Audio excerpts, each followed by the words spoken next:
পাঠশালা Toronto বই পডকাস্টে স্বাগতম। আজ পডকাস্টের ৬ষ্ঠ পর্ব। আমরা কথা বলবো আজ ফার্স্ট পার্সন নিয়ে, ঋতুপর্ণ ঘোষের লেখা ফার্স্ট পার্সন নিয়ে, এই বই নিয়ে।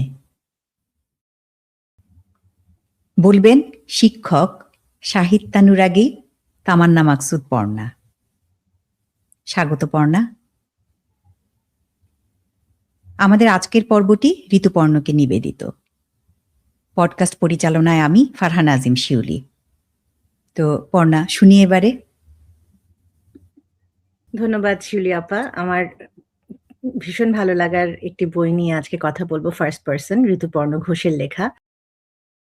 বইটি অনেক বড়, ৭০০-রও বেশি পৃষ্ঠার একটি বই, এবং ফার্স্ট পার্সন হলো ঋতুপর্ণ ঘোষের লেখা সংবাদপত্রের সম্পাদকীয় এবং নিবন্ধনের একটি সংকলন, এবং এই বইটি ২টি খণ্ডে প্রকাশিত হয়েছে এবং বিষয়ভিত্তিকভাবে সাজানো হয়েছে। যেমন তার মধ্যে রাজনীতি নিয়ে আছে কথা, চলচ্চিত্র নির্মাণ, তার ব্যক্তিগত স্মৃতিচারণ, তার শৈশব নিয়ে এবং ভ্রমণ, এরকম বিভিন্ন বিষয় নিয়ে কথা আছে। তো এত বড় একটা বই এবং বিষয়ের এত ব্যাপ্তি, তো আমি যেভাবে চিন্তা করছি যে আমি এই পুরো বইটা থেকে মূলত দুটো বিষয়, তার সাথে অন্যান্য অনেক বিষয়ই প্রাসঙ্গিক তো থাকেই, তারপরও মূলত দুটো বিষয়, একটা হচ্ছে রাজনীতি নিয়ে, এবং রাজনীতি আমাদের জীবনে কিভাবে প্রভাব ফেলে, আমাদের মানুষের জীবনে, আমাদের সামাজিক জীবনে, সেটা নিয়ে ঋতুপর্ণ ঘোষের যেই ভাবনাগুলো তিনি বিভিন্ন সময় লিখেছেন এই বইতে, এবং তার শৈশব নিয়ে, তার শৈশবে তার সাথে জড়িয়ে থাকা বিভিন্ন মানুষগুলোকে নিয়ে, সময়গুলোকে নিয়ে, মুহূর্তগুলোকে নিয়ে তিনি যেভাবে লিখেছেন, এই দুটো বিষয় নিয়েই মূলত আমার কথাগুলো আমি বলবো। অনিন্দ্য চট্টোপাধ্যায়ের একটি অসাধারণ লাইন এই বইয়ের শুরুতে আছে, পাঠকরা দেখতে পারবেন, এবং সেখানে তিনি লিখছেন যে, পাঠক, আপনার কান্না অবসরের সঙ্গী হোক এই নোনা জলের একলা অমনিবাস। এই যে লাইনটা, এইটাই আমার কাছে মনে হয় পুরো বইটির আবহ তৈরি করে। কারণ ঋতুপর্ণের যেই লোনা জল, সেটা শুধু দুঃখ নয়, এবং তার স্মৃতি, তার একাকিত্ব, তার ব্যক্তিগত স্বীকারোক্তি, তার অভিমান, ভালোবাসা, সমাজ নিয়ে তার যে অস্বস্তি, এই সবকিছু মিলিয়েই ঋতুপর্ণর এক ভেতর এবং বাহিরের যে পৃথিবী, সেই পৃথিবীর গল্পগুলোই আমরা এই বইয়ে দেখতে পাই। ঋতুপর্ণ নিজেই এই ফার্স্ট পার্সন সম্পর্কে লিখেছেন যে, লেখাগুলো একান্তই আমার নিজের কথা এবং আমার আত্মলাভ। এই আত্মলাভ শব্দটাও খুব গুরুত্বপূর্ণ লেগেছে আমার কাছে, কারণ তিনি এখানে তো সাংবাদিক হিসেবে ঠিক লিখছেন না, সমালোচক হিসেবেও লিখছেন না, এমনকি শুধু চলচ্চিত্রকারও নন।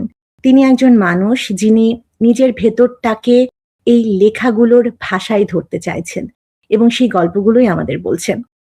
সব রকম অর্থেই ফার্স্ট পার্সনকে একটি লাইফ রাইটিং বলা যেতে পারে, তবে সেটা শুধু এই কারণে না যে ঋতুপর্ণ নিজের জীবনের কথা লিখছেন এখানে, আরো বেশ কয়েকটা কারণে। কারণ লাইফ রাইটিং সাধারণত অটোবায়োগ্রাফি না, বা মেমোয়ারও না।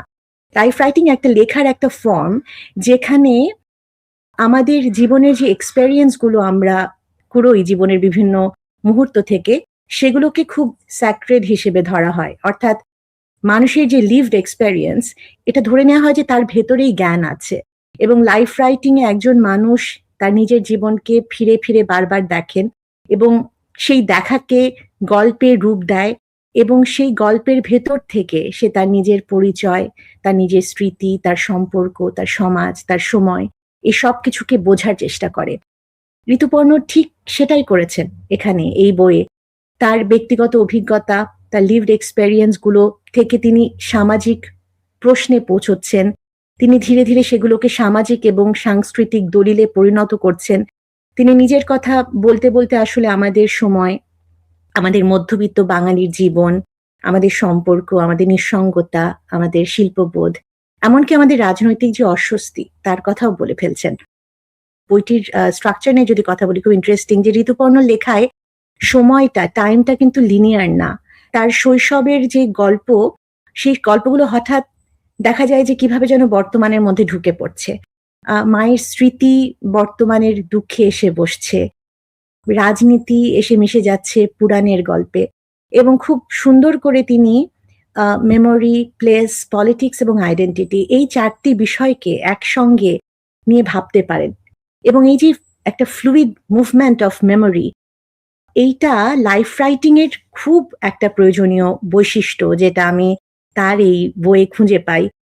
আর একটি জরুরি বিষয় হলো যে ঋতুপর্ণ নিজেকে কখনোই স্টেবল আইডেন্টিটি হিসেবে দেখেন না। তিনি কনস্ট্যান্টলি নিজেকে বুঝতে চাইছেন, তিনি নিজেকে প্রশ্ন করছেন, নিজের ভেতরে ওনার যে কন্ট্রাডিকশন গুলো আছে তিনি সেগুলো নিয়েও লিখছেন। এই লাইফ রাইটিং এ এগুলোতে এই আইডেন্টিটিকে ফিক্সড কখনো ধরা হয় না। মানে আমরা বলি যে আইডেন্টিটি হচ্ছে সবসময় ইটস অলওয়েজ বিকামিং। ঋতুপর্ণর লেখায় এই বিকামিং খুব স্পষ্ট। এই কারণেই ফার্স্ট পারসনকে শুধুই আমি কলাম রাইটিং বলবো না। তা ভীষণভাবে একটা সেলফ রিফ্লেকশন, একটা মেমোরি ওয়ার্ক, একটা কালচারাল ক্রিটিসিজম, অথবা একটা মানুষের সম্পূর্ণ মনোজগতের একটা আর্কাইভ, এবং সব মিলিয়ে এটা চমৎকার একটা লাইফ ন্যারেটিভ। এখন শুরুতেই যে বললাম যে আমার কাছে জরুরি মনে হয়েছে ঋতুপর্ণর এই বইয়ে তার রাজনৈতিক চিন্তাগুলো নিয়ে। এটা এই কারণ আমি তো সেই ৯০ দশকে ঋতুপর্ণ বাঙালির জীবনে আসেন, এবং তার প্রথম সিনেমা ১৯শে এপ্রিল সেই সময়ের একদম ৯০ এর শুরুর দিকের। তখন বেশ আমার বয়স তখন কম। আমি ছোটবেলায় যখন উনার সিনেমাগুলো দেখতাম, আমার সে সময়ের যে বুদ্ধি, সেই বুদ্ধি দিয়ে আমার কাছে সিনেমাগুলোকে রাজনৈতিক সিনেমা বুঝতে পারি না। আমার মনে হতো না। আমার মনে হতো যে উনি খুব মানুষের সম্পর্ক নিয়ে সিনেমা করছেন। উনি পরিবারের মধ্যে যে বিভিন্ন রকমের সমস্যা, সৌন্দর্য, সেগুলো নিয়ে তিনি গল্প বলছেন। কিন্তু আমি পরবর্তীতে বুঝতে পেরেছি যে এই কোনো কিছুই কিন্তু আসলে রাজনীতির বাইরে না। আমরা শ্যাম বেনেগালের সিনেমা বা আমরা ঋতু ঘটকের সিনেমাতে একদম মানে প্রত্যক্ষভাবে রাজনীতির প্রবেশটা দেখতে পারি।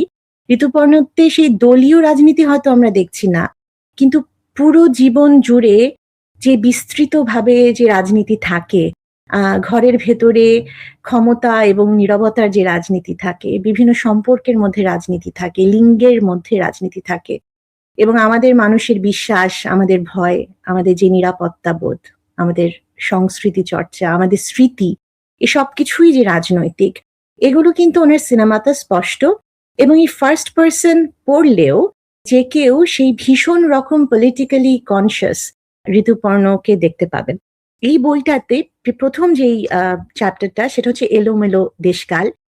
এই চ্যাপ্টারের যে লেখাগুলো সেগুলো মূলত ২০০৭ সালের নন্দীগ্রাম, রাজনৈতিক হিংসা, বুদ্ধিজীবীদের যে অবস্থান পশ্চিম বাংলায়, এবং পশ্চিম বাংলার সামাজিক মানসিকতার এক অস্থির সময়কে কেন্দ্র করে লেখা। কিন্তু আশ্চর্যের বিষয় হলো তিনি কোনো দলীয় ভাষায় কথা বলছেন না, বরং একজন শিল্পী, একজন নাগরিক, একজন ভীত এবং একজন বিব্রত মানুষ হিসেবে তিনি প্রশ্ন করছেন যে আমরা আসলে কোথায় এসে দাঁড়িয়েছি। আমি পড়ছি এখানে, মরে আসা বিকেলের আলোয় সেই জীবন ভিক্ষু মানুষের দীর্ঘ প্রতীক্ষা। এই জীবন ভিক্ষু শব্দটা আমার কাছে খুব অসাধারণ লেগেছে। মানুষ যেন আর মর্যাদা, অধিকার, মতাদর্শ কিচ্ছু দাবি করছে না। সে যেন কেবল ওই জীবনটুকু ভিক্ষা করছে। মরে আসা বিকেলের আলো, এই ইমেজটার প্রসঙ্গ আমার কাছে খুব জরুরি মনে হয়। কারণ এটা মনে হয় না যে শুধু দিনের শেষের কথা তিনি বলছেন। তিনি একটা সময়ের শেষের কথা বলছেন। একটা সময়ের শেষের অনুভূতির কথা বলছেন। যেন ওই পশ্চিমবঙ্গের যে সাংস্কৃতিক, মানবিক, প্রগতিশীল পরিচয় নিয়ে এত গর্ব ছিল, সেটার আলো কিভাবে যেন ফিকে হয়ে আসছে। ২০২৬ এ দাঁড়িয়ে কেন আজকে আমি এটা দিয়েই কথা শুরু করলাম, কারণ এখনো আমাদের এই পৃথিবীতে এই বিশেষ করে এই যে নন্দীগ্রামের যে ঘটনা, মানুষের যে অসহায়ত্বের কথা আমি বলছি, সেটা এতই বেশি প্রাসঙ্গিক। রাজনীতির কারণে দেশে, দেশে মানুষের মধ্যে যে ভয়, মানুষের যে অসহায়ত্ব, সেই রকম প্রতিবাদ আমরা দেখতে পাই না। একটু আগে বললাম যে সভ্যতার ক্লান্তি, যে সময় ফিকে হয়ে আসছে। উনি বলছেন যে বিকেলের আলো। এইরকম একটা বিকেলের আলো পুরো পৃথিবী জুড়েই আছে, কিন্তু এখন মনে হচ্ছে পৃথিবীটাও কি করে যেন ফিকে হয়ে আসছে, যে আমাদের এত পড়ালেখা, চিন্তা, এত বই, এত গুরুজনের বাণী, কোথায় আসলে নিজেদেরকে মানুষ বলে আসলে এখন আয়নার সামনে নিজেদেরকে দেখবো, যেখানে আমরা পৃথিবীর অজস্র দেশে মানুষের এই অসহায় হয়ে বেঁচে থাকা প্রতি মুহূর্তে দেখতে পাচ্ছি একদম। নন্দীগ্রাম প্রসঙ্গে তার লেখাগুলোতে একটা বিষয় বারবার ফিরে আসে। এটাও আমার কাছে এই মুহূর্তের জন্য খুব প্রাসঙ্গিক মনে হয়, সেটা হচ্ছে ভয়। রাষ্ট্রের ভয়, নজরদারির ভয়। মিছিলের মধ্যে দাঁড়িয়ে তিনি শুনছেন যে তরুণেরা বলছে যে আজ সব ক্যামেরা তোমাকে রেকর্ড করে রাখছে, কাল তোমাকেই রাষ্ট্রবিরোধী বলে দাগিয়ে দেবে। এলোমেলো দেশকালে ঋতুপর্ণ মানুষের ধর্মচর্চা নিয়ে একটা লেখা লিখেছিলেন, যেটা নিয়েও আমি একটু বলতে চাই। তিনি বলছেন যে, রাষ্ট্র যখন সব সহায় সম্বল কেড়ে নেয়, তখন বাকি পড়ে থাকে কেবল অন্তরের দেবতা, সর্বহারাদের একমাত্র সম্পদ, ত্রাণের ইষ্টমন্ত্র। আমরা এমনই দুর্ভাগা যে মানুষের সে অসহায়ত্বটুকুও বুঝি না। শুধু তাই না, বুঝতে চাওয়াটাও অবৈজ্ঞানিক বলে ধরে নেই। কারণ আমাদের পকেটে তো যুক্তি আছে। আমরা তো জানি মার্কসের সেই বাণী, "religion is an opium of the masses", এবং সুবিধে মতো ভুলে গিয়েছি অসমাপ্ত বাক্য অংশটুকু, যে "সাই অফ দি অপ্রেসড"। যাদের উপরে নির্ভর করে বেঁচে থাকার কথা ছিল, তারাই যদি স্বেচ্ছায় ঠেলে দেয় একটা গভীর অনিশ্চয়তার দিকে, তবে মরতে, মরতেও তো আঁকড়ে ধরতে হবে কোনো না কোনো সম্বল। এবং সেখানে তিনি ৭১ এর কথা লিখছেন। আমি পড়ছি, "অভিযানের ৩ মাস পেরিয়ে মেঠো ধান মাঠ, প্রান্তর, নদী পার হয়ে যখন রাতের অন্ধকারে এক গভীর নিরুদ্দেশের দিকে কাতারে, কাতারে পাড়ি দিয়েছিলেন ৭১ এর সেই ছিন্নমূল মানুষগুলো, তখন হয়তো রণে, বনে, জলে, জঙ্গলের এই পরিত্রাতাই ছিলেন তাদের অন্তরের শক্তি, তাদের আইডেন্টিটি।" এখানে ঋতুপর্ণ ধর্মকে কোনো মতবাদ হিসেবে দেখছেন না, কোনো প্রতিষ্ঠান হিসেবে দেখছেন না, কোনো রাজনৈতিক পরিচয় হিসেবেও দেখছেন না। তিনি ধর্মকে দেখছেন মানুষের একটা চূড়ান্ত অসহায়তার মুহূর্তে বেঁচে থাকার একটা শেষ আশ্রয় হিসাবে। এবং ঋতুপর্ণ এখানেই সেই মানুষগুলোর দিকে তাকাচ্ছেন সহানুভূতি নিয়ে। তিনি জাজমেন্টাল হচ্ছেন না, তিনি বিচার করছেন না। কারণ তিনি তো শুনতে পাচ্ছেন মানুষের দীর্ঘশ্বাস। এবং এই যে ঋতুপর্ণ ঘোষের মানুষের দীর্ঘশ্বাস শোনার, শুনতে পারার, বুঝতে পারার এই ক্ষমতা এবং এই সদিচ্ছা, এটা খুব সুন্দর, এটা খুব মানবিক। রাজনীতির পাশাপাশি শৈশব বিষয়টা ঋতুপর্ণ ঘোষের লেখাতে বারবার ফিরে এসেছে। যখন তিনি এই এলোমেলো দেশকাল লিখছেন, সেখানেও তিনি নন্দীগ্রামের কথা লিখছেন। সেখানেও তার শৈশবের স্মৃতি, তার বাবার সাথে অযোধ্যায় যাবার স্মৃতি, সেগুলো ফিরে আসছে। যখন তিনি এক দেশ থেকে আরেক দেশে ভ্রমণের গল্প লিখছেন, সেখানেও তার ছোটবেলার স্মৃতি ফিরে আসছে। তাই এই বইয়ে ঋতুপর্ণর শৈশবটা আসলে কোনো আইসোলেটেড অধ্যায় না। তিনি শৈশবের গল্প বলতে গিয়ে দেখাচ্ছেন যে কিভাবে একজন মানুষ তৈরি হয়। আমরা যদি একটি মানুষের সম্পূর্ণ জীবনকে চিন্তা করি, সেখানে শৈশব কিন্তু মাত্র কয়েকটা বছর। কিন্তু খুব অদ্ভুতভাবে চিন্তা করলে আমরা দেখব যে এই কয়েকটি বছরের প্রতাপ কিন্তু সারাটা জীবন ধরে থেকে যায়। আমাদের বড়কালে আমরা কোনটা শুনবো, আমরা কোনটা পড়বো, আমরা কোনটা লিখবো, কোনটা বলবো, কি বিষয়ে বলবো, কি ভাববো, কি বুঝবো, কিভাবে বুঝবো। এই সবগুলো বিষয় কিন্তু নির্ভর করে যে শৈশবে আমাদের দেখা কি ছিল, পড়া কি ছিল, শোনা কি ছিল, বোঝা কি ছিল। এবং সেই দেখা, শোনা, বোঝার সময়ে আমাদের পাশে কে ছিল এবং কে আমাদের বুঝতে শিখিয়েছে সেভাবে। শৈশব আমাদের বর্তমানকে বিচার করারও একটা ভাষা হয়ে ওঠে।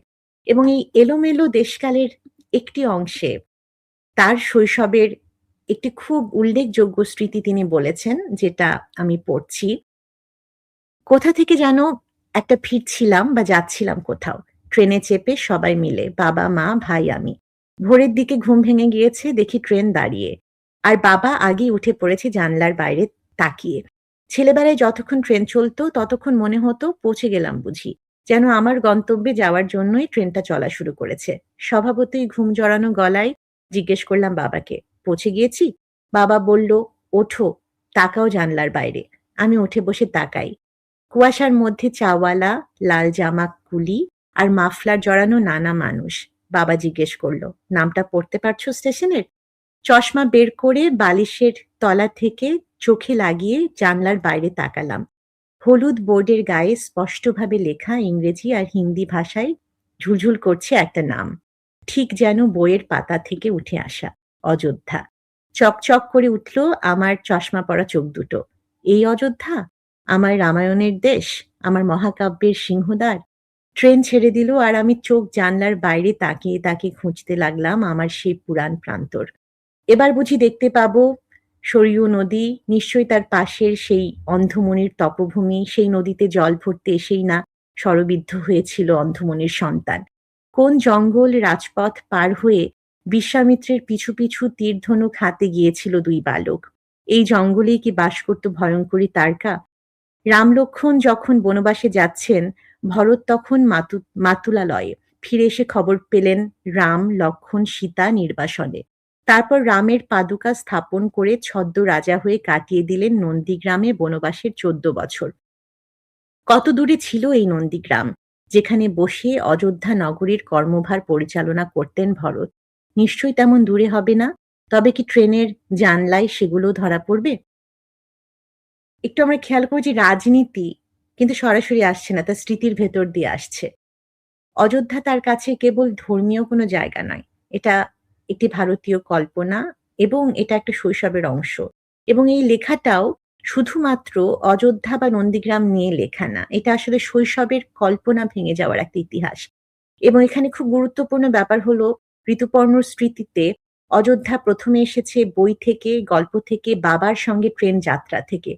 অর্থাৎ একটা শিশু মনের ভেতরে যে কল্পনার একটা ভূগোল তৈরি হয়, সেই ভূগোলের সঙ্গে বাস্তব রাজনীতির কিন্তু কোনো সম্পর্ক থাকে না।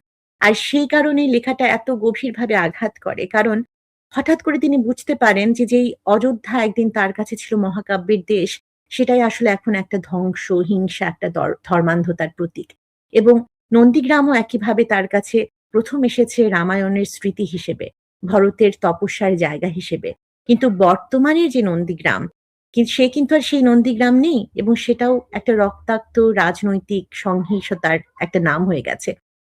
এবং এই লেখায় ঋতুপর্ণ ঘোষের বাবার ভূমিকাও খুব গুরুত্বপূর্ণ। বাবাই কিন্তু তাকে জানলার বাইরে তাকাতে বলছেন, অর্থাৎ দেখতে শেখাচ্ছেন। আর সেই দেখা পরে গিয়ে হয়ে উঠছে রাজনৈতিক দেখা, ঐতিহাসিক দেখা। এবং আরেকটা জিনিস খুব লক্ষণীয়, ঋতুপর্ণ কখনই কোনো লেখাতে সরাসরি শুধু লেখাতে না, ইভেন সিনেমাতেও কখনই সরাসরি রেজ নিয়ে কিছু লেখেন না। তিনি স্মৃতি দিয়ে শুরু করেন। তিনি কোমলতা দিয়ে শুরু করেন। কারণ তিনি জানেন মানুষ সবচেয়ে গভীরভাবে আহত হয় কখন? যখন তার প্রিয় জিনিসগুলো নষ্ট হয়ে যায়। তাই এখানে অযোধ্যা শুধু একটা শহর না, এটা একটা হারিয়ে যাওয়া একটা ইনোসেন্স এর নাম। এটা সেই মুহূর্তটা যখন একজন মানুষ বুঝতে পারে যে পুরানো রাজনীতির হাতে রক্তাক্ত হতে পারে। এবং এই juxtaposition টা খুব অসাধারণ মনে হয় আমার। বাবাকে নিয়ে যেহেতু কথা বলছি, বাবাকে নিয়ে আরেকটা লেখার কথা বলছি। তিনি লিখছেন, "আমার বাবা বড় হয়েছে বাংলাদেশের গ্রামে। আমাদের মতো সুরক্ষিত জীবন ছিল না বাবার। স্বাধীনতা সংগ্রামে গোপন চিঠি পৌঁছে দেওয়ার জন্য যে বালক বাহিনী ছিল, বাবা ছিলেন তাদের মধ্যে একজন। অমাবস্যার রাতে নদীর সাঁতরে গোপন খবর পৌঁছে দেওয়ার অনেক অভিজ্ঞতার গল্প বাবার কাছে শুনেছি।" একটু বিরতি দিয়ে পড়ছি। তিনি লিখছেন, "চিরকাল মনে হয়ে এসেছে বাবাদের সময়টা যেন এক পুরাণকাল। সেখানে আমবাগানের ছায়া, সেখানে রূপালী ইলিশ মাছের ঝাঁক, সেখানে বটের আধার মতো ঘন দুধ, সেখানে ঈদের দিনে সেজেগুজে লোকেরা বন্ধুর বাড়িতে দাওয়াতে যাচ্ছে। সেই কালের লোভ নেই, তর্ক নেই, ভালোবাসার কোনো সীমানা নেই। কেমন করে সেই উদারতাতে ছেয়ে পড়ল পরমাণু যুক্তি বেনির ছোঁয়া, রাষ্ট্রীয় অত্যাচারের অন্য বিতৃষ্ণাময় সম্ভাবনার আশ। কথা তো দিয়ে এলাম, কিন্তু কোন বাড়িতে নিয়ে যাব বাবাকে? কারণ আমার সব বাড়ি হারিয়েছে ওপার বাংলায়। কিন্তু এখনো তো বাড়ি বলতে আমরা একটা নিরাপদ আশ্রয় বুঝি।" এই লেখাটা পড়লে মনে হয় ঋতুপর্ণ যেন শুধু তার বাবাকে নিয়ে লিখছেন না, তিনি একটা প্রজন্মকে নিয়ে লিখছেন এবং একটা হারিয়ে যাওয়া সময়কে নিয়ে লিখছেন। এবং এখানে বাবা শুধু একজন ব্যক্তি না, তিনি ইতিহাসের ভেতর দিয়ে হেঁটে আসা মানুষ। তিনি গ্রামের বাংলা, স্বাধীনতা সংগ্রাম, নদীর সাঁতরে খবর পৌঁছে দেওয়া এবং এই যে উদ্বাস্তু হয়ে উঠছেন এবং সেই সাথে প্রিয় মানুষকে হারাচ্ছেন, প্রিয় জায়গাকে হারাচ্ছেন। এই সবকিছু মিলিয়ে একটা দীর্ঘ জীবনের ভার যেন এই কয়েকটা অনুচ্ছেদের মধ্যে এসে দাঁড়িয়েছে। কিছুক্ষণ আগে বলছিলাম যে কিভাবে তিনি রাজনীতিকে ধরতে পারেন শৈশবের গল্পে। এমনকি বাবার শৈশবের গল্পেও। এই যে বাবার গল্পের আমবাগান, ইলিশ মাছ, ঈদের দাওয়াত, এসব শুধু দৃশ্য তো না, এগুলো একটি সহাবস্থানের একটা স্মৃতি। যে এক ধরনের বাংলার স্মৃতি যেখানে মানুষ ধর্মের আগে মানুষ ছিল। আর এখানেই লেখাটা ধীরে, ধীরে একটা ব্যক্তিগত থেকে রাজনৈতিক লেখা হয়ে ওঠে। এই বইয়ের ফার্স্ট পারসন এর একটি জায়গাতে ঋতুপর্ণ ঘোষ নারীর বোরখা নিয়ে লিখছেন।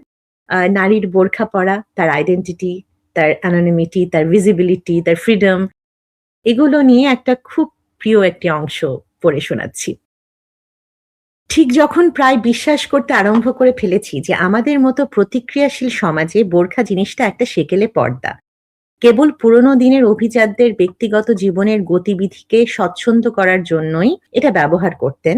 ঠিক সেই সময়েই বোমাটা ফাটালো প্রীতি জিন্টা। এমনিতে সে আধুনিক বলেই জানি। প্রীতি পাঠোচ্চারিত, নিজের ব্যক্তিত্ব নিয়ে বিস্ময়করভাবে আত্মসচেতন। সেই প্রীতি নাকি বোরখা ব্যবহার করে তার দৈনন্দিন জীবনে। কারণগুলো মজারও বটে, আশ্চর্যও বটে। প্রথম কারণ, প্রীতি যা বলল, সে বোরখা থাকলে বাইরে বেরোনোর জন্য আলাদা করে তৈরি হতে হয় না সবসময়। বাড়ির টি-শার্ট এবং শর্টসের উপর বোরখা চাপিয়ে দিয়ে বেরিয়ে পড়া যায়। প্রয়োজনে অটোচালককে ভাড়া দিতে অসুবিধে নেই। একটু ভাবলে কেমন লাগে না? তিনি বলছেন, যে পোশাক আদতে সৃষ্টি হয়েছিল নারীর বন্দিত্বের মেটাফর হিসেবে, সেটাই আজ এক আধুনিক সর্বোচ্চ ভিলাসী নারীকে মুক্তি দেয়। বোরখার ঘনকৃষ্ণ অম্বর কারাগারের যেন মুক্তির এক অপার ঐশ্বর্য। পথে ঘাটে, লোকাল বাজারে, বাস স্ট্যান্ডে দাঁড়িয়ে বা ভিড় বাসে চড়ে সাধারণ স্বাভাবিক অর্থে একজন হয়ে ওঠার সামাজিক স্বাধীনতা। এই লেখাটি পড়ে আমার মনে হয়েছে যে তিনি বোরখাকে তিনি একে কেবল নিপীড়নের প্রতীক বলছেন, না পুরোপুরি মুক্তির প্রতীক বলছেন, বরং তিনি দেখাচ্ছেন যে একই জিনিস কিভাবে একই সঙ্গে আড়াল, স্বাধীনতা, রহস্য, ক্লান্তি থেকে অবকাশ, আবার সামাজিক নজরদারি থেকে সাময়িক মুক্তি হতে পারে। এবং সবচেয়ে গুরুত্বপূর্ণ যে বিষয়টা এখানে আসে তা হলো ভিজিবিলিটি। বিশেষ করে নারীর শরীরকে সমাজ যেভাবে ক্রমাগত দেখে, বিচার করে, আকাঙ্ক্ষা করে বা ক্যাটেগরাইজ করে, সেই অভিজ্ঞতা। প্রীতি জিন্টার কথার ভেতরে ঋতুপর্ণ হঠাৎ আবিষ্কার করেন যে এই যে দেখা হওয়া, এটা সবসময় প্রিভিলেজ না, সেটা একটা ক্লান্তিকর অভিজ্ঞতাও বটে, এমনকি সহিংসও হতে পারে। তাই বোরখা এখানে প্যারাডক্স হয়ে ওঠে। এবং ঋতুপর্ণের ফ্যাসিনেশনটা আসলে এখানেই, যে সমাজ যেভাবে ক্রমাগত মানুষকে পড়ে বা পড়ে ফেলতে চায়, বোরখা সেই রিডিং এ একটা ইন্টারাপশন তৈরি করে। আর বোরখা মানেই যে একটা রহস্য, এই লাইনটা শুধু ইরোটিক রহস্য না, এটা কিন্তু একটা আইডেন্টিটির রহস্য। মানুষকে পুরোপুরি জানা যায় না, মানুষকে পুরোপুরি দেখাও যায় না। এবং ঋতুপর্ণ ঘোষ নিজেও সারা জীবন পাবলিক গেজের মধ্যে ছিলেন, মানুষ তাকে দেখেছেন, বিচার করেছেন, ডিফাইন করতে চেয়েছেন। তাই বোরখার ভেতরে অ্যানোনিমিটিটা তাকে ভাবায় যে ভিজিবিলিটি তো শুধু ক্ষমতায় না, এটা ভিজিবিলিটি একটা বার্ডেনও। এবং এই যে অ্যানোনিমিটি, এটা শুধু একটা আড়াল না, এটাও আবার একটা মানুষের জন্য বা অনেক মানুষের জন্য ফ্রিডম হতে পারে। তো এই ভাবনাগুলো খুব ইন্টারেস্টিং লাগে। যারা ঋতুপর্ণ ঘোষের শুধু সিনেমা দেখেছেন, সিনেমাটাও আসলে এত এত এত বেশি, সেই সিনেমার বিস্তারও এত বেশি। শুধু সিনেমা বলবো না, সেটা সেই সিনেমার ভাষা পড়তে পড়তেও একটা জীবন চলে যেতে পারে। কিন্তু আসলে ওনার এই লেখাগুলো আমার কাছে মনে হয় তার থেকে অনেক বেশি, লেখাতে যে বিষয়গুলো এসেছে তার আসলে অনেক বেশি বিস্তার, অনেক বেশি বিস্তৃত বিষয়গুলো। অন্তর্মহল অংশে আবারও ঋতুপর্ণ লিখছেন শৈশব নিয়ে, এবং ওইটা আমার ভীষণ ভীষণ ভীষণ ভীষণ আদরের একটি অংশ। প্রথম কথা বলতে কে শিখিয়েছিল জানি না। কালোর ওপর লাল পাখির নকশা করা একটা বেড কভার ছিল বাড়িতে। সেটা দেখে প্রথম পাখি চিনতে শেখা। তখন পাখি বলতে পারতাম না, বলতাম কাপি। প্রথম গান শিখিয়েছিল মাসিমণি, আলু আমার আলু ওগো, চান করানোর আগে তেল মাখাতে মাখাতে। প্রথম পথের পাঁচালী কিনে দিয়েছিল পিসিমণি। পিসিমণির তখনও বিয়ে হয়নি। বাবার সব থেকে ছোট বোন, শ্যামলা রং, মোটা একটা বিনুনি। অপু দুর্গার গল্প পড়ে মনে হয়েছিল পিসিমণি আমার দিদি হলে বেশ হতো। প্রথম ফাউন্টেন পেনে লিখতে শিখিয়েছিল বাবা। শিখিয়েছিল কেমন করে মহাভারত পড়তে হয়, রাজশেখর বসুর মহাভারত। সন্ধেবেলা হোমওয়ার্ক সেরে আমরা তিনজন বসতাম, বাবা পড়তো, আমি আর ঠাকুমা শুনতাম। বাবা শিখিয়েছিল কেমন করে জাদুঘর দেখতে হয়, শিখিয়েছিল উত্তর ভারতের মন্দিরের সঙ্গে দক্ষিণ ভারতের মন্দিরের তফাৎ কি, শিখিয়েছিল ইউ ছাড়া শুধু কিউ দিয়ে ইংরেজি বানান হয় না, শিখিয়েছিল ইংরেজি হরফের আসল নাম রোমান। মা গান গাইতে পারতো না, তাই সঞ্চয়িতা পড়ে ঘুম পাড়াতো আমাকে, সেই আমার রবীন্দ্রনাথে হাতে খড়ি। মাঝে আসলে একটি ছবি আঁকিয়ে সেই কথা মনেই থাকতো না। একদিন সন্ধেবেলা বিছানায় বসে হোমওয়ার্ক করছি, আর সামনে বসে আমারই একটা পুরোনো খাতার পেছনের পাতায় পেন্সিল দিয়ে আঁকিবুকি কাটছে মা। ঝুঁকে পড়ে দেখি মা স্কেচ করছে, বিছানার ওপাশের টেবিলের ফ্যানটার স্কেচ। সেই দিনই শিখলাম 3 ডানাওয়ালা ফ্যানটা আসলে একটা 3 পাপড়ি মেলা ফুল। ঠাকুমা শিখিয়েছিল কাঁচা লঙ্কার রং সবুজ হয় আর শুকনো লঙ্কার নাকি লাল। শিখিয়েছিল প্রথম পাতে তেতো খাওয়ার পর জল খেলে মিষ্টি লাগে, শিখিয়েছিল গরমকালের কুঁজো আর শীতকালের কাঁথা। পঞ্জু পিসি শিখিয়েছিল বৃহস্পতিবারের আরেক নাম বিশুদ্ধবার, আর সন্ধেবেলার পর সাপের নাম লতা। চিঙ্কু, আমার ভাই, প্রথম শেখালো বড় হয়ে যাওয়া। প্রথম মিথ্যে কথা কে শিখিয়েছিল মনে নেই, কে শিখিয়েছিল আসলে কি করে বাচ্চা হয় ভুলে গিয়েছি। এক এক করে ছেড়ে চলে গিয়েছে যে মানুষগুলো, তারা শিখিয়ে গিয়েছিল শুধু আরো কষ্ট পাবো বলে এই বেঁচে থাকাটা কত সুন্দর। বাংলা ভাষা নিয়ে অহংকার করতে শিখিয়েছে রবীন্দ্রনাথ, সুকুমার রায়, শিবরাম, মুজতবা আলী। সত্যজিৎ প্রথম শিখিয়েছে ক্যামেরা দিয়ে গল্প বলা যায়, চাইলে কবিতাও। মা চলে গিয়ে দুটো জিনিস শিখিয়ে দিয়ে গেল, মারা আসলে অমর, আর মা ছাড়া বাবারা বড় অসহায়। কথা হচ্ছে, এত কিছু শিখেও এমন একটা আস্ত অপগণ্ড তৈরি হলাম কি করে? অনেক ধন্যবাদ পর্ণা, চমৎকার করে বলেছ। আসলে ঋতু তো লিখেছেন অনেক কিছু নিয়েই, আমরা তোমার কাছ থেকে শুনে নিলাম। আমিও একটু বলছি, লিখেছেন কি নিয়ে না। এই লেখাগুলোর মধ্যে রাজনীতি, সমাজনীতি, ধর্ম, ভ্রমণ, সাহিত্য, নন্দন তত্ত্ব নিয়ে লিখেছেন, চলচ্চিত্র নিয়ে, চলচ্চিত্র করবার গল্প নিয়ে, চলচ্চিত্র সংলগ্ন মানুষদের নিয়ে লিখেছেন, ভাষার শব্দের সামাজিক নির্মাণ বিনির্মাণ নিয়ে লিখেছেন, সমাজের অনুশাসনের সামাজিক, রাজনৈতিক, সাংস্কৃতিক মনস্তত্ত্ব আর মাত্রা নিয়ে। পুরো লেখা জুড়ে বারবারই এসেছে মহাভারতের নানা উপমা, এবং আমরা জানি তার নিজের পৈতৃক সৌরনীল নামটি পাল্টে তিনি মহাভারতের অক্ষবিশারদ ঋতুপর্ণ নামটি নিয়েছিলেন। লিখেছেন ঋতু তার চিরপ্রণয়ী বলে যাকে ঋতু সম্বোধন করেছেন, রবীন্দ্রনাথকে নিয়ে, সত্যজিৎকে নিয়ে, যার ছবি দেখে ঋতু ভেবেছিলেন তিনি ছবি করিয়েই হবেন। বারবার লিখেছেন তার সবচেয়ে বড় রক্ষা কবচ মাকে নিয়ে। আত্মস্বীকারোক্তিমূলক লেখা আছে। তাকে নিয়ে মানুষের যে সবচেয়ে আগ্রহের বিষয়, তার যৌন জীবন, তা নিয়ে লিখেছেন প্রয়োজন অনুযায়ী স্পষ্ট করে।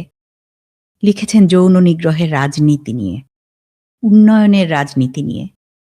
লিখেছেন সমাজের যে অপাংতেয়, প্রান্তিক, ব্রাত্য মানুষজন, যাদের তিনি প্রতিনিধি নিজেই, তাদের দাবি দেওয়া চাহিদা নিয়ে। বাদ যায়নি বাংলাদেশের স্বাধীনতা যুদ্ধ, শেখ মুজিব। এমনকি লিখেছেন শারীরিক স্থূলতার যে সামাজিক মনস্তত্ত্বের মতো সূক্ষ্ম বিষয়, সেই সব নিয়েও। আসলে বাঙালির জীবনে প্রথিত নানা ছোটখাটো অকিঞ্চিতকর উপাদান, যাদের কোনো এক ধারাবাহিকতার মধ্যে ফেললে হয়তো রচিত হয় সামাজিক ইতিহাস, সেই উপাদানগুলো নিয়ে ঋতুপর্ণ লিখেছেন। ঋতুপর্ণের লেখা আমার কাছে একদিকে যেমন মেলানকলিক, অনেক বিষাদের এবং অনেক সেন্সিবল, অনেক নম্র, আবার অনেক ঋজু। বইয়ের পড়ার মতো অসংখ্য জায়গা আছে। পর্ণা চমৎকার কয়েকটি জায়গা পড়ে শুনিয়েছে। আমি একটা ছোট্ট অংশ পড়তে চাই। এটি তার মা মারা যাবার পর মাকে নিয়ে লেখা। অন্তর্মহল শিরোনামে আছে লেখাটা। আসলে আমি নিজেও বছর খানেক আগে আমার মাকে হারিয়েছি। এই জায়গাটার সাথে আমি অনেক বেশি কানেক্ট করতে পারি। আর গদ্যের জায়গাটা পাঠক আপনারা শুনে নেবেন। রোগশয্যায় শুয়ে থাকতো মা যখন দিনের পর দিন, আর আমি কাজে অকাজে ছুটোছুটি করে বেড়াচ্ছি এখানে সেখানে, এ শহর সে শহর। দুদণ্ড দেখা হলেই বলতো, আয় আমার পাশে এসে শুয়ে থাক না একটু। এইটুকু মাথা নিয়ে এত কাজ করিস কি করে? বলতাম, শুয়ে থাকার সময় নেই মা, এই দেখো না অমুক আসবে, তমুক ফোন করবে, তমুকের সঙ্গে মিটিং। মা বলতো, এই তো আমার কাঁথাটা দিয়ে কেমন ঢেকে দেব তোকে, ছোটবেলায় যেমন দিতাম, আর কেউ তোকে খুঁজে পাবে না। তারপর থেকে কত রাত জেগে সময় করেছি মা। রোজকার দিন থেকে তিল তিল সময় চুরি করে জমিয়ে রেখেছি এক অদৃশ্য লক্ষ্মীর ভাঁড়ে। যেদিন আসবে তুমি, সেই ভাঁড় ভেঙে অনেক সময় বের করব আমরা, আর সারাদিন সারা রাত পাশাপাশি শুয়ে অনেক গল্প করব কাঁথা মুড়ি দিয়ে। দেখতে দেখতে পূর্ণিমার জ্যোৎস্নায় ভরে যাবে ঘর। নিবিড় কৃষ্ণ অরূপ অন্ধকার কান্তিময় হয়ে উঠবে শারদ বিভায়। চাঁদের নরম আলো মুছে দেবে সমস্ত বিষাদ। আর সেই অপূর্ব আলোর মাঝে বসে অদৃশ্য আমরা মা বেটা গল্প করেই যাব করেই যাব করেই যাব নিরন্তর। মাগো, শুধু তুমি একবার এলেই কোজাগুড়ি পূর্ণিমা হয়ে যাবে আমার সব দুঃখ জাগানিয়া রাত। আজ এটুকুই। আমি আরেকটা কথা বলতে চাই যে কন্টেন্টের পাশাপাশি কালো শালু কাপড়ের মলাটে সোনালী জড়িতে লেখা ফার্স্ট পার্সন বইয়ের প্রোডাকশনও কিন্তু দারুণ। সব মিলিয়ে নিঃসন্দেহে সংগ্রহে রাখার মতো বই ফার্স্ট পার্সন, আমাদের অতি প্রিয় ঋতুপর্ণ ঘোষের ফার্স্ট পার্সন। পর্ণাকে আবারও ধন্যবাদ, যখন তুমি বলছিলে খুবই খুবই ভালো লাগছিল। এই পডকাস্টের মাধ্যমে আজ প্রয়াণের দিনে ঋতুপর্ণকে জানাই শ্রদ্ধা, ভালোবাসা, আদর। পাঠশালা টরন্টো বই পডকাস্টের পর্বগুলো প্রচারিত হচ্ছে পাঠশালা টরন্টোর ইউটিউব চ্যানেলে। বইয়ের আলাপ শুনতে আজই চ্যানেলটি ফ্রি সাবস্ক্রাইব করে নিন। সবাই ভালো থাকুন, আনন্দে থাকুন, পাঠশালার সাথেই থাকুন। দেখা হবে আগামী পর্বে অন্য কোনো বই নিয়ে।